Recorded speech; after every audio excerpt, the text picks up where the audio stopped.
माननीय सभी एनडीए के नेतागण और सभागार में उपस्थित को एडिशनल मदद मिला और अगले 5 साल में निश्चित रूप से बिहार को और भी बहुत मदद केंद्र से मिलने वाला है। जब सरकार बनी, आप सब साथी जानते हैं कि बिहार में रोड, बिजली, पानी, कानून व्यवस्था कहना आसान है, बिगाड़ने में तो लगता है कम समय, बनाने में बहुत टाइम लगता है किसी चीज को। आज जो बिल्कुल बिगड़ा हुआ चीज था उसको ठीक करने में बहुत समय लगता है।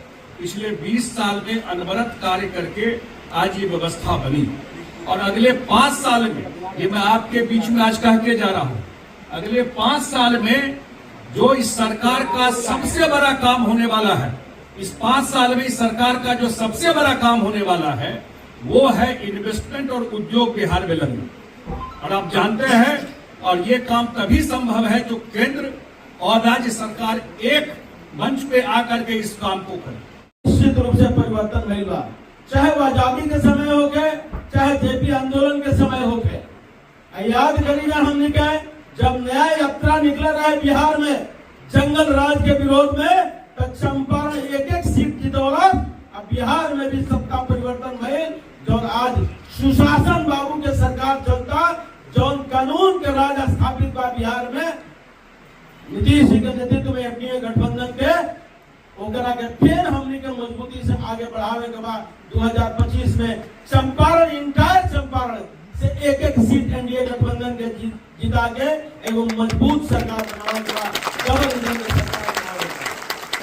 चंपारण, उत्तर बिहार 2014 में भाई नरेंद्र मोदी के नेतृत्व में जो देश में एगो स्थापित सरकार बनल, मजबूत सरकार बनल।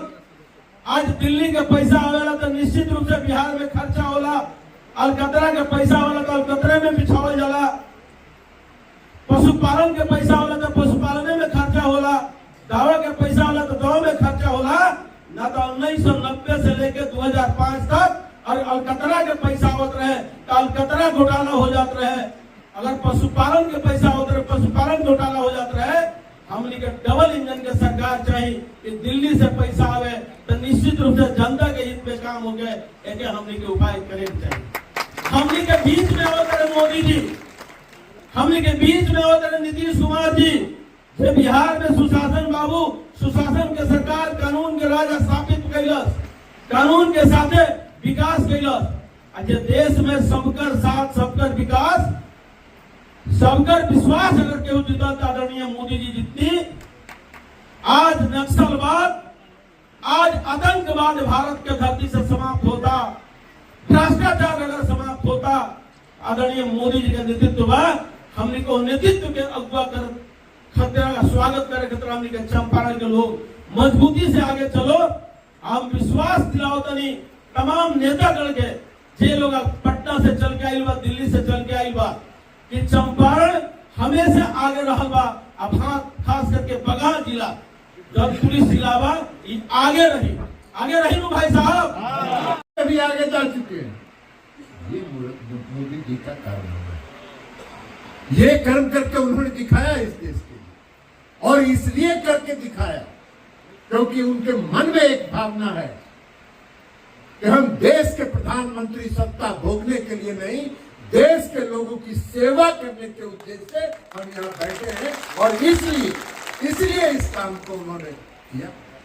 इसके पहले जो लोग बैठते थे गद्दी पर, वो देश की सेवा करते थे कि मेवा खाते? मेवा खाते थे।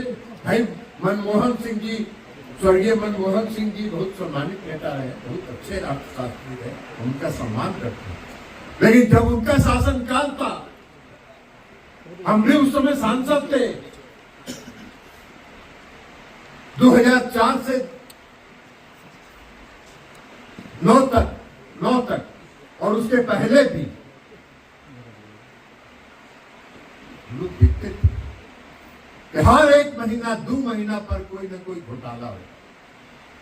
कभी कोयला घोटाला, तो कभी दिल्ली में जो खेल होता है खेल घोटाला, तो उनके कोई मंत्री जेल जा रहे हैं, आधा दर्जन मंत्री तो उनके मंत्री केंद्र में मंत्री रहते हुए जेल चले गए। 11 साल से मोदी जी भी इस देश के प्रधानमंत्री हैं। आपने सुना है कि कोई घोटाला आज तक हुआ है? मोदी जी कहते हैं कि हम न खाते हैं न हम खाने देते हैं। एक बार हमको याद है विरोधी दल रह जाएगा इसलिए कि मुंगेरी लाल का सपना तो कभी पूरा होता नहीं, तो सपना उनका सपना रह जाएगा।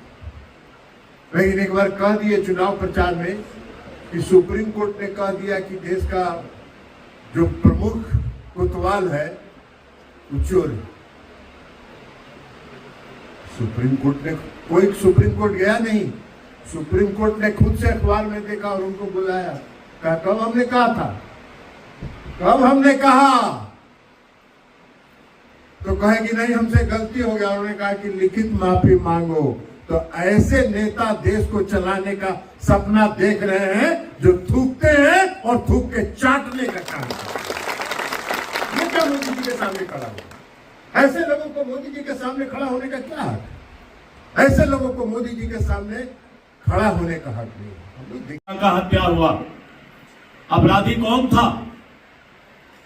अपराध कराने का भी काम यही विपक्ष के लोग कर रहे हैं, उन्हीं का आदमी कर रहा है। इनको पहले से पता होता है कि कल ये अपराध होने वाला है, सोच सकते हैं। और अपराध के बाद नीतीश कुमार जी की सरकार को बदनाम करने का काम करते हैं। लेकिन पूरे बिहार के अंदर कानून का राज है और एक भी आदमी जो अपराधी है उसको किसी भी सूरत में नीतीश कुमार के शासन में बख्शा नहीं जाएगा। किसी को भी नहीं बख्शा जाएगा। इसलिए मित्रों, नीतीश कुमार जी और नरेंद्र मोदी जी के नेतृत्व में बिहार और देश विकास कर रहा है। और अभी आपने देखा कि जिस तरह से पाकिस्तान का आतंकवादी हमला हुआ था, यही संजय झा जी, माननीय संजय झा जी के क्षेत्र में ही उसके बाद आदरणीय नरेंद्र मोदी जी आए थे और उन्होंने कहा था कि आतंकवादी को ऐसा सजा देंगे कि वो सपना में भी इस बात को सोचेगा।